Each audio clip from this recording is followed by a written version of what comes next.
जा उहदेदार मेंबर ऐं विधायक माण्हू सभ खां पहिरीं जमायतुल उलमा इस्लाम जा दोस्त ज़िले जा दोस्त ज़िले जामशेद जा दोस्त जसल आहिनि जिन कोस्तान जे नहदे जे मसइले ते APC घुराए असां सभिनि खे हिते गॾु कयो आहे।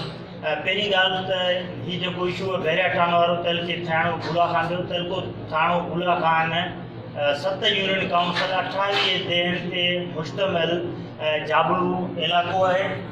असुल में हक़ीक़त हीअ आहे त सभु जेके दोस्त हिते ॻाल्हि कनि पिया त 532 एकड़नि ते बहिरिया टाउन जी शुरूआति थिए पई, पर असुल में हरगिज़ ईअं न आहे। असीं ज़मीनी हक़ीक़तनि मां वाक़ुफ़ आहियूं। उन इलाइक़े में असांजो कमु थियल असां डिसंबर 2 सालनि खां बहिरिया वॾनि देहनि ते मुश्तमिल आहे।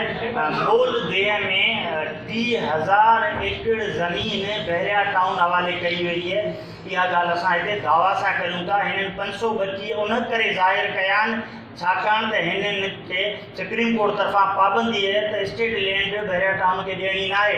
उन करे हिन सॼी देह जे मुख़्तलिफ़ कुंडनि मां 2 एकड़ 3 एकड़ 4 एकड़ 5 एकड़ उन्हनि खे इंक्रीज़ करे मैनेज करे 500-200 एकड़नि जा खाता ठाहे जोड़े फराड जालसाज़ी करे हेसि ताईं हिननि कानूनी तरीक़े सां 532 एकड़नि जा दस्तावेज़ हथ करे चुका आहिनि। उन करे हिननि अनाउंसमेंट करे छॾी त बाबा असां वटि जेको 500 ग्रीन सिटी बहिरिया टाउन असां 532 एकड़नि ते ठाहियूं था। हरगिज़ ईअं न आहे।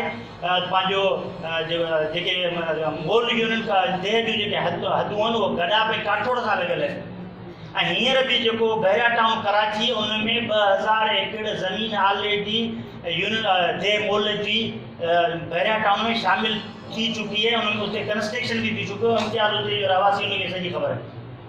हाँ वो जो काठोड़ का बहिरिया टाउन छिके अची अपर मोल चीचड़े जे पटन ताईं अची हिननि जो उते उन्हनि जो दंग कयो ऐं उन खां पोइ कराची खां 111 किलोमीटर जोखिया मोड़ वटि देह बबूरबंद 12,000 एकड़, देह उठ हथियल बुथ 15,000 एकड़, देह पंहिंजो उठ पलाण देह बबूरबंद 12,000, उठ पलाण 15,000 ऐं उन खां अलावा देह सरीअ में 30,000 टोटल 99,000 एकड़ जेका ज़मीन वो बहिरिया टाउन हवाले थी चुकी है जंहिंते वर्किंग हले पियो। उन्हनि जा मुख़्तलिफ़ जेके ब्रोकर आहिनि उहे ख़रीदारीअ में मसरूफ़ आहिनि।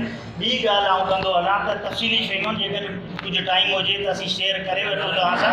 साईं वकील साहब ॻाल्हि कई कानूनाइज़ेशन एक्ट 1912 तहत कोस्तान अरसर इलाइक़ो आहे। कोस्तान तहलको थाणो बुला खान कोस्तान तहलको ठठे जा जेके इलाइक़ा आहिनि अणसर में इलाइक़ा आहिनि उते 12 ज़मीनूं जेका एग्रीकल्चर पर्पज़ लाइ माण्हुनि खे अलाट थियूं आहिनि। 1990 ऐं 91 खां पोइ कंहिं बि क़िस्म जी अलाटमेंट न थी आहे, न का कोस्तान में कचहरी थी आहे।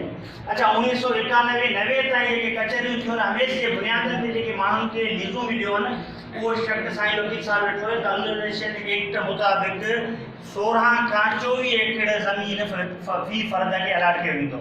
हींअर बि उन्हनि देहनि जो तव्हां जेको अलफ़ रिकार्ड खणो कंप्यूटर अलफ़ रिकार्ड असां वटि उहे सबूत उहे दस्तावेज़ आहिनि। उन्हनि देहनि जी जेका प्राइवेट लैंड आहे जेका माण्हुनि जे नाले ज़मीन आहे उहा एतिरी राज़ी आहे ई कोन। वधि माठि कंहिं देह में 3,000 2,500 1,200 एकड़ ज़मीन प्राइवेट उते जेका लोकल इंडिजियंस जेके माण्हुनि जे नाले अलाट थियल आहिनि। हिननि छा कयो त बाबा ईसे मूसे नाले अल्फ़ खाते में 3 एकड़ आहिनि, 4 एकड़ आहिनि, 5 एकड़ आहिनि। हिननि छा कयो त जॾहिं अल्फ़ ते ट्रांसफर करण जे टाइम ते हिननि खाते खे मैनेज में 2 गुड़ियूं वारी 300 करे छॾियो। छो त हिननि वटि डिस्ट्रिक्ट एडमिनिस्ट्रेशन में जेके बि माण्हू मास्टर माइंड आहिनि वेठल आहिनि को मसइलो कोन्हे। ऐं उन खां पोइ फर्ज़ी नालनि ते हाणे ॾिसो था असुल में देह जे मुख़्तलिफ़ कुंडनि में माण्हुनि जी ज़मीन ईअं त कोन्हे। बहिरिया टाउन जी हिकिड़ी पटी आहे 2,000 एकड़ ज़मीन हिकिड़ी जाइ ते थी खपे।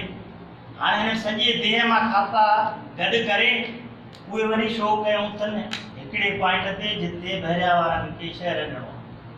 वॾे में वॾो त फराड इहो कयो आहे।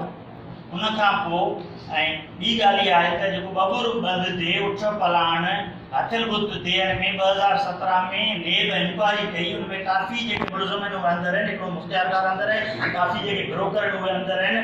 उन टाइम ते डान अख़बार जूं रिपोर्टूं आहिनि। उन खां पोइ उन्हनि जो जेको दस्तावेज़ी सबूत आहिनि 10,000 एकड़ ज़मीन जाली ऐं बोगस नेब ॼाण आहे उनखां पोइ लेटर लिखी हुई 10,000 एकड़ ज़मीन हिननि हवाले करे छॾी सिंध गवर्नमेंट जी त बाबा ही सरकारी लैंड जिते कब्ज़ो पूरा कागज़ हुआ ही ज़मीन असां तव्हांखे क्लियर करे ॾिनी आहे हाणे ही ज़मीन तव्हां पाण वटि रखी छॾियो सरकारी लैंड ऐं अॼु हलो उहा ज़मीन जेका 10,000 एकड़ ज़मीन हिन वक़्तु बि पहिरियां ई ॿियनि मुख़्तलिफ़ हाउसिंग स्कीमनि जे कब्ज़े हेठि आहे को मसइलो कोन्हे शुरूअ में नेबारनि खे कब्ज़ा छॾाए ॾिनऊं वरी हिननि लखे रुपया करोड़ रुपया वठी कब्ज़ो कराए छॾियो हाणे पोज़ीशन उते जेका रेवेन्यू रिकॉर्ड जी एॾी त ख़राब थी चुकी आहे त असांजा जेके मक़ामी कोस्तान वासी सदियुनि ताईं रुलंदा परेशान थींदा उन सॼे रेवेन्यू रिकॉर्ड खे कारो मोह करे छॾियो आहे असां सिंध हुकूमत त उन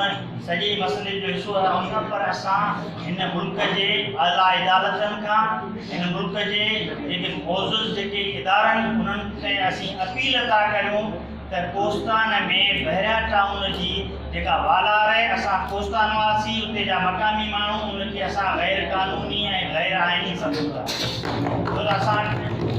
असां वटि वाइल्ड लाइफ सेंचुरी आहे नायाब नस्ल जा जानवर आहिनि उनखां अलावा असांजा उते जेके क़ब्रस्तान आहिनि चरागाह आहिनि असांजा जेके उते जेके सिकाफ़ती ऐं तारीख़ी बाग़ ऐं मकान आहिनि असांजा उहे मुतासिर थींदा असांजा ॻोठ मुतासिर थींदा असांजा लंग मुतासिर थींदा जॾहिं एॾो वॾो प्रोजेक्ट उते लॻाए थो वञे घटि में घटि चलो कुझु बि हो ॾाढे ज़ोर ते प्रोजेक्ट हणनि पिया घटि में घटि उन का पॉलिसी त वाज़े कनि का पॉलिसी कोन्हे असां कोस्तान जा जेके बि माण्हू हिननि खे खाना बदोश नज़र अचूं था हिन लाइ को मसइलो कोन्हे जीअं काठोड़ में माण्हू खे मुचड़ा हणी राव नंबर जे थ्रू केस दाख़िल करे माण्हू खे पादर हणी इलाइक़ा ख़ाली करे छॾिया हिननि सम्झो त असां हिते बि कंदासीं पर असां आख़िरी फॉर्म ते क़ानूनी तरीक़े सां इख़लाक़ी तरीक़े सां अवां दोस्तनि जी मदद सां सिंध में जेके मोतबर जेके सियासी पार्टियूं उन्हनि खां मदद वठी असीं आख़िरी दम ताईं विढ़ंदासीं हिन नाइंसाफ़ी खिलाफ़